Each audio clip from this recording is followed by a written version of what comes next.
You are listening to the Prosperous Law Podcast. Learn how to reduce stress, have more time, and make more money. Come on in.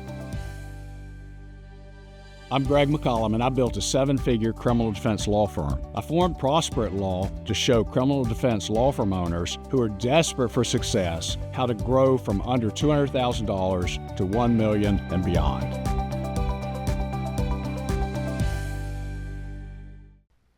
Hi, Greg McCollum here with another edition of Prosperous Law Podcast. Thanks for joining us.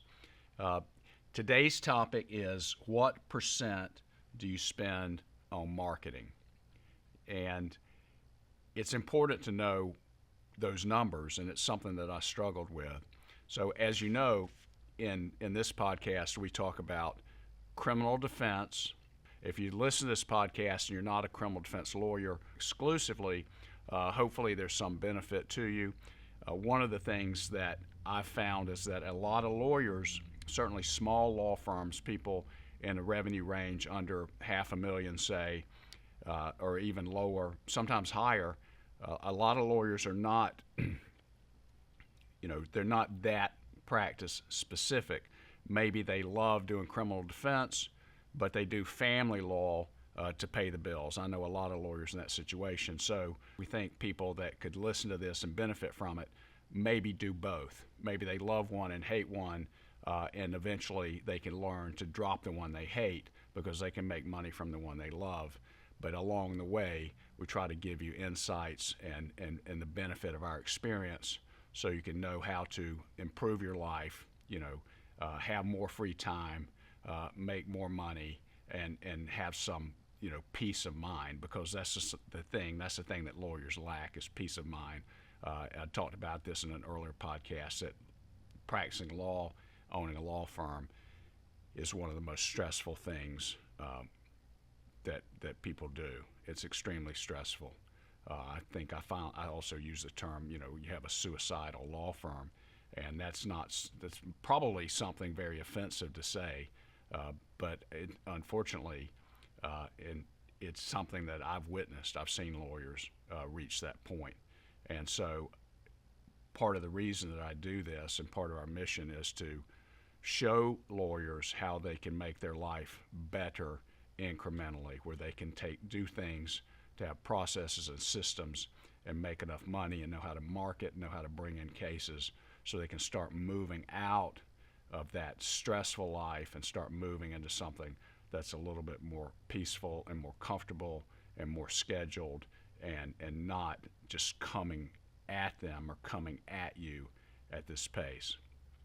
One of the things then to grow your law firm, one of the things that's necessary, and this is something that I'm embarrassed to say how long it took me to really understand this, but you have to market. And by marketing, when I use the term marketing, I'm referring to all of it. I'm referring to marketing, which could be social media posts, which are, quote, free, not paid ads, doing things, networking or events, or doing things. Maybe you appear on somebody's podcast, or you appear, on somebody's television show. That's marketing. Advertising is when you spend money to buy an advertising product. So if you do an ad on the radio, if you buy a billboard, if you advertise on television where you're paying the television station to run your commercial, you're paying Google, pay-per-click, that's paid advertising, that's advertising. Whereas if you're also trying to rank with search engine optimization, SEO, you're doing SEO, and you're trying to rank in the 3-pack versus maybe you're trying to get your organic search up, which is not the 3-pack map. That's marketing. It's not advertising. If you pay somebody to help you get your SEO rank up into the 3-pack, that's very similar, but it's not advertising. Technically, that's marketing. And then you have other things, which is promotions, which you have a grand opening, you invite people, you give out the swag and the products and stuff like that. Uh, that's a little bit of both advertising and marketing. But when I use the term marketing, and when I say how much do you spend on marketing, I'm using it all inclusive. Everything that you do, that percentage. Because you could have a really large marketing spend independent of paid advertising. And so if you do that, then it skews your numbers, because if you're not spending enough on marketing, or you're spending too much on marketing, you could be making a mistake, and you need to know that sweet spot. So I got some numbers here, and this is from the Small Business Administration, the SBA. How much should you spend on marketing? And of course, these studies and things are done by marketing companies that are trying to encourage you to spend money with them. So businesses, established companies, 6 to 12%. New companies, 12 to 20%. So 20% for me, for a new company or a company that's trying to grow, is the higher number. Now, I think that some law firms, certainly personal injury firms, they look at cost of case acquisition, things like that. And for them, I've heard numbers as high as 30-something%, or some even 50%.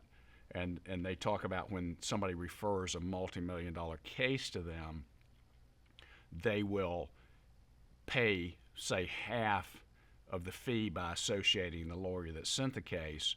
They may pay half the fee, or they may pay a third. A lot pay half. But the thing to consider here in terms of budget is that's a multi-million-dollar case. It could be a multi-million-dollar fee. So the fee is so big that if they cut it in half, it's still huge. That's different than a criminal defense practice. That's different than family law. But specifically with criminal defense, if you send me a case and it's, say, a felony DUI or something like that, and we charge $75,000, it's not really practical for me to then associate you into the case, or the lawyer that sent it, and say, all right, we're going to give you $37,500 of the fee. The numbers don't work the same way. If you referred a case where the fee was $3 million, and then we said, okay, we're going to give you a third of that, we're going to give you $1 million and bring you into the case so that you have, counsel responsibility, so it's not fee splitting, then that's doable. You send us a $3 million fee, we share $1 million and bring you into the case. And you see that happen some. But criminal defense fees are not that big. And I've had fees where clients spent, but I think $2.5, maybe $3 million, but I didn't get that. I think the fees I got out of that big number was about $250,000. And it was also over the course of about 5 years. What I did is I managed the case and brought in lawyers. So that money was going out. It wasn't just coming into my law firm, because we needed a group of highly skilled lawyers to handle this case. It was this complex multi-state federal case. So even in that situation, the fee sharing, or the referral network type of thing doesn't really work. But I've heard the personal injury lawyers talk about it, and they talk about cost of acquisition of cases. So the way they look at it is if they share by associating you half the fee, what they look at is they had zero marketing costs. And so if they had to market to get that case, maybe their acquisition on that case would be 30, 40%, maybe even higher of the money that they spend, because they spend inordinate amounts of money on marketing because the fees are so high. Criminal defense is different. It's just a different animal, and that's one of the reasons that I like to talk about this in the podcast. So when I saw that 6% to 12% spend for established companies, first of all, that's a big gap, 6% to 12%. But if you think about established companies, what are they talking about? Now, it's the Small Business Administration, so I don't think they're talking about McDonald's Corporation, right? I don't think they're talking about Starbucks, because I don't think that's not a small business, that's a big business. But at some point in there, they're talking about established companies spending that amount of money. New companies, and really if you have a law firm that no one's heard of, even though you've been doing it for 12 years, really it's a new company, because you're changing the way it works, you're changing the awareness of it. So the way I look at that is, if I've been practicing for 15 years and no one knows who I am, and I'm out there doing great work, I'm going to treat myself as a new company. So I'm going to spend, it says 12 to 20%. I would say more like, 15%, but not over 20%. I don't want to spend more than 20%. Now 20% can be a big number. And I was looking at my numbers just here recently, and I had a little bit of sticker shock saying, really? That's how much we're spending? Because recently we just upped our Google ad spend, and just basically just open it up and to see what it does. And it, in our market, in our environment, even though it makes me hesitate, and I look at it and I go, am I crazy? Because now I'm spending more money on marketing than I used to gross. Okay? So it seems like a big number. But when I analyze it, the ROI on it, the return on investment, is it looks like about 5x. Okay? It's certainly 4x, not anywhere below 3x. So even though I'm spending a ton of money getting these leads and these potential cases in the door, if I'm spending, what do you say? If I spend $1 to make 3, if I spend $1 to make 5, who would not do that? So even though the numbers are big, percentage-wise, they make sense in this with this analysis. Now, an American Bar Association study talks about the average law firm grows at 2 to 5%, and that solos spend 5 to 7%. Larger firms spend up to 10% or more, which is kind of a useless statement, up to 10% or more, which is at 10% or more. And then the growth, 2 to 5% growth, the spend a little more than that. But the other thing that stuck out to me with this is that this is average growth. So what is average? Average is right above bad, okay? There's average, and below average is bad. Average is touching bad. So that's the average growth rate. I know law firms that are growing 100% a year. So when you put these numbers in there, it's different entities. Just because the average is 2 to 5%, that's the people that are average. So they spend an average amount of money to have an average growth rate. And lawyers can be, with the exception of the personal injury lawyers, which are in a different, they're in a different time zone. They're in a different dimension in terms of how they understand this. The rest of us in other practice areas are really laggards. We're lagging behind that. We don't get it the way they get it. And some of that obviously is because their average case values are so much higher than what they are in other areas of practice. But it still applies to us. And in this situation, the Forbes article says businesses need to spend 5 to 10% to stay at current revenues. So just to stay even, spend 5 to 10%. For rapid growth, 20% or higher. So what I'm looking to experience at 20% is rapid growth. Right now, I just looked at the numbers. I think even though the overall number was shockingly large, when I did the math on it, at what our run rate is, I think it was 17.5%. So even though the number was big, it's within that parameter. It's where it needs to be. Now, when I first heard this, and so I'm sitting in a seminar, and somebody says, these numbers, what's your average case value? What percentage do you spend on marketing? I understood the concept. I went to college, I went to law school. I understand the concept. What percentage? It's not hard to understand that. What percentage of your overall budget do you spend on marketing and advertising? Well, I didn't have a clue for several reasons. One, I didn't know my average case value. I barely knew how many cases I signed a year. I didn't know how many cases I signed per week or per month. I didn't know what my monthly or weekly expenses were.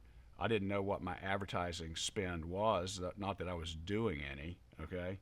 And so now I'm at a seminar, and so they give me this information, and then I fly home, and I've got all these great ideas, and I'm going to sit down and figure this out. But guess what? I've got court on Monday, and I got court on Tuesday, and I got appointments on Wednesday, and then I got court on Friday.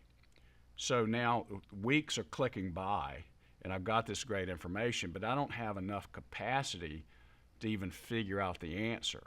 And that can be difficult to jumpstart and change where you're at from over here where you really don't know these numbers, you don't have anybody keeping track of it, and trying to get to where you have enough of a business that you have enough help to be able to even look at these numbers. I couldn't look at them.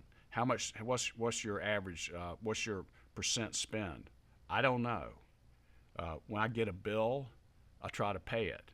If I don't have the money to pay it, I try to figure out what I can stack here, and hopefully I'll get a case and get some money and I can pay the bill. That's not a business. That's not a system. That's just a little bit above drowning, which is where I lived for years. Now, the ironic part is if you talk to people in my community, they would say, well, he's successful. He's one of the top criminal defense lawyers. But in terms of the stress and things I was dealing with and just the unknowns, had no idea. And so in terms of that, to go from having nothing, no systems, no concepts of what you should be doing, to move into a different world, a better world, that's the hard part.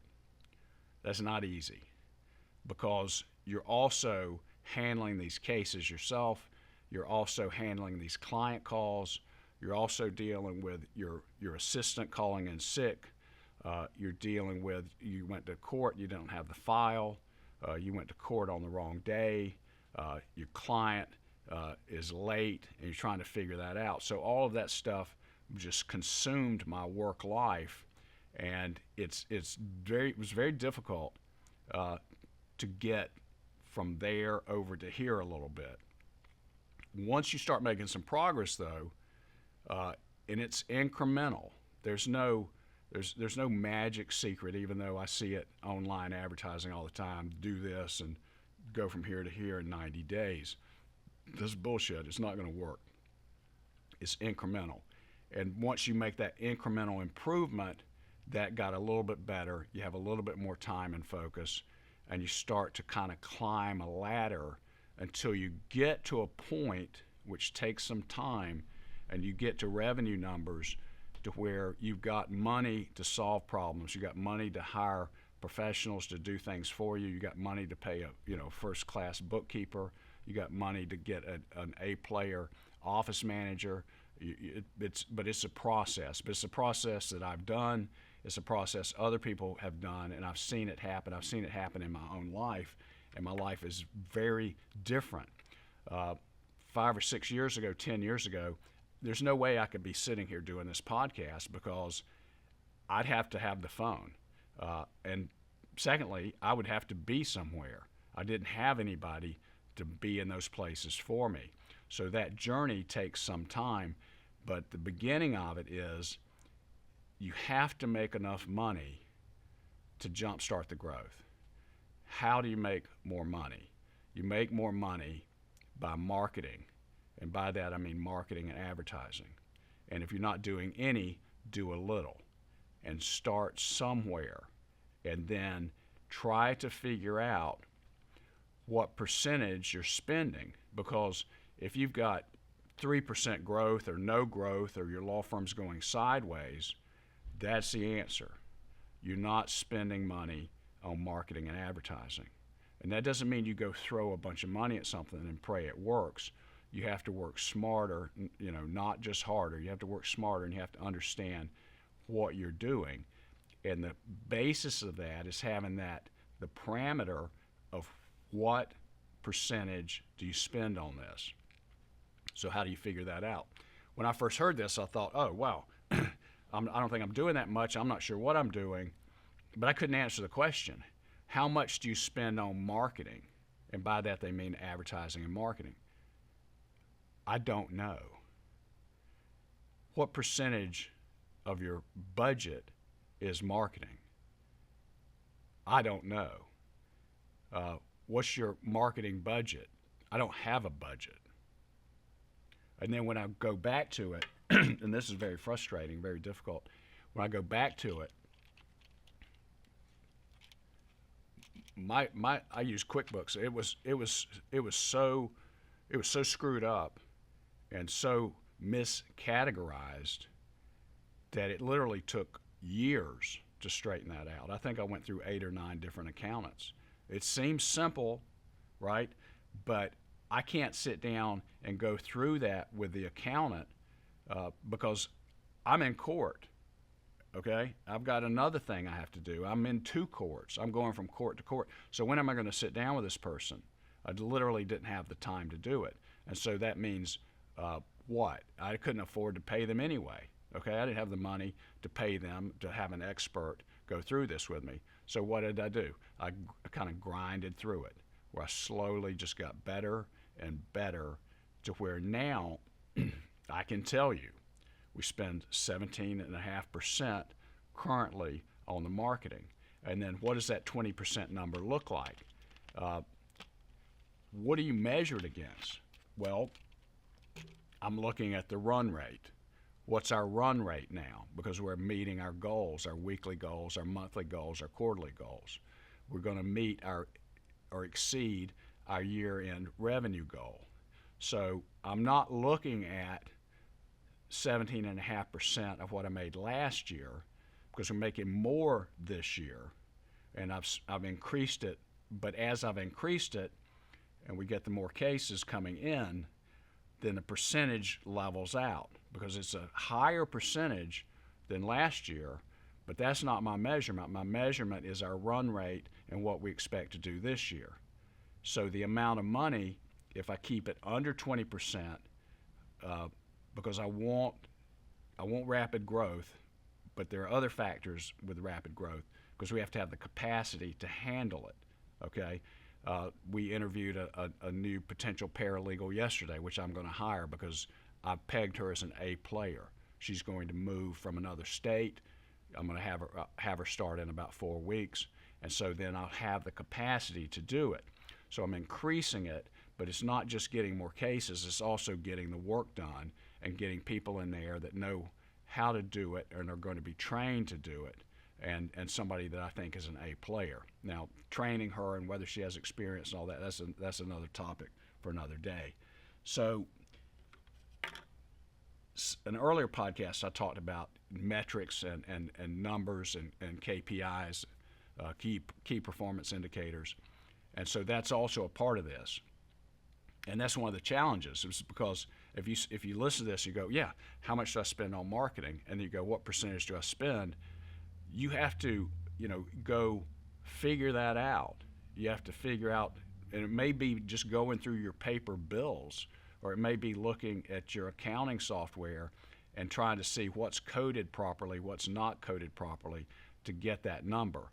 That's a chore in and of itself, because if your numbers are wrong, you have nothing to look at. You have nothing to measure it with. It's like, flying an airplane and the instruments don't work.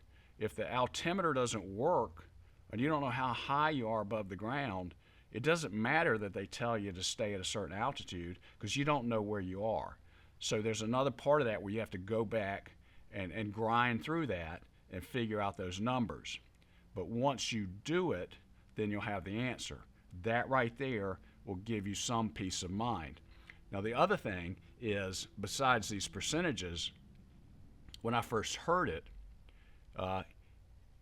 it wasn't that clear to me how much to spend. I would be at seminars or something and people just kind of throw out numbers for this or that. They wouldn't distinguish between a personal injury law firm and a criminal defense law firm like mine. They weren't that specific about it. And so it's now I've got a very clear picture of it and I can share that with you, but then I didn't. And I struggled to even know what percentage should I be spending. I heard all kinds of numbers. It's like these studies, spend 5%, spend 3%. This firm over here spends more. But one of the things that I observed and I saw was that the speakers at the seminars, the people that were doing the best, were spending the most. And whether you like it or not, that's what works.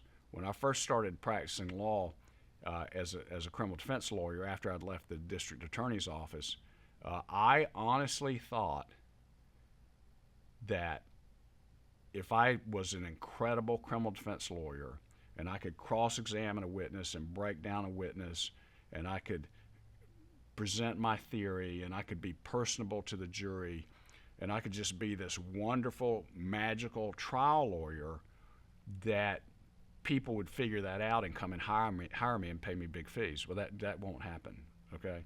Trust me, I did that. When I was in there dazzling the jury and getting an acquittal, the courtroom was empty, okay? Nobody saw it. So the only person that knew it was maybe a couple of cops. And then they were pretty good because later they refer cases to me because they thought I did a good job. As a friend of theirs got in trouble, they knew what they had experienced with me, so they refer somebody over. Well, that's not happening every day. It happens sometimes. So maybe the clerk of court was impressed. Okay, maybe she told somebody. That's all that was happening. So my business wasn't growing. I knew I was doing good work. It didn't matter. It was very frustrating, only because I didn't know certain things. I didn't know what I didn't know. I thought that the work would carry me, and it won't. And you know it when you see other lawyers, excuse me, that don't do the work that get the cases. If you look at what they're doing, their marketing, if you talk to them and they're honest with you, they may know what percentage of their budget they spend on marketing. And they could also be good lawyers, and most lawyers that are successful are good, because if you don't do good work, your success is going to stop. So now, in terms of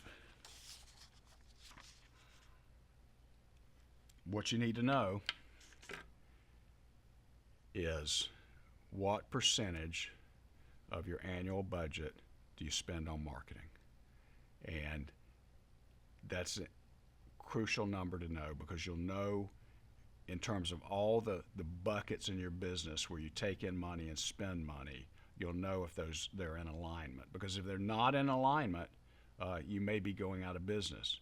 If you're spending 70% of your budget on marketing, especially if it's not working, you may be going out of business. So it's very important to know that. To know that, though, you have to get some semblance of numbers and metrics in your business to understand, so you have a dashboard eventually that gives you these answers. So there's hope there. You can do well. You can transform your law firm into something almost magical that serves you. It's not easy. There's certain steps you take. It's incremental progress, but it can work, and it will work if you learn and grow. So that's all for today. Hopefully you got some benefit from this and got some ideas that are helpful. It's good to see you. Thank you for tuning in. Greg McCollum, Prosper at Law. I'll see you next time. If you want to know more, go to prosperitlaw.com. We show criminal defense law firm owners how to reduce stress, have more free time, and make more money. Thanks for listening.